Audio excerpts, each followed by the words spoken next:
Իդեպ ասեմ, որ եւս մի դատական հայց եմ ներկայացնելու հեղինակը կամ կուսակցություններ կամ ով եթե անձն է անձը, որտեվ երեկվա Արմենիա հեռուստաընկերության տված հարցազրույցից հետո նրանք հայտարարել են, որ ես հաստատել եմ, որ 300,000 ադրբեջանցի է վերադառնալու կամ գալու բնակեցնելու Հայաստան։ Ես այդ կապակցությամբ երրորդ հայցը կներկայացնեմ եւ կարծում եմ այս անգամ արդեն գործ ունենք հրապարակային հարցազրույցի հետ, առավել եւս ակնհայտ է, որ երրորդ ներողությունը պետք է խնդրի Սամվել Կարապետյանը, եթե նա արդեն սկսել է անհանգստանալ դատական հայցագնի վերաբերյալ, նշանակում է իր բանի հարստության չափերի մասին լուրերը խիստ չափազանցված են։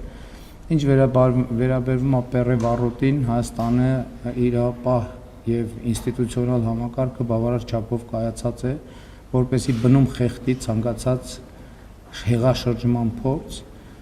իսկ եթե Ռոբերտ Քոչարյանն այնքան է իր իրականության զգացումը կորցրել, որ մտածում է, որ ինքը Հայաստանի Հանրապետության ընտրություններում կարող է հաղթել,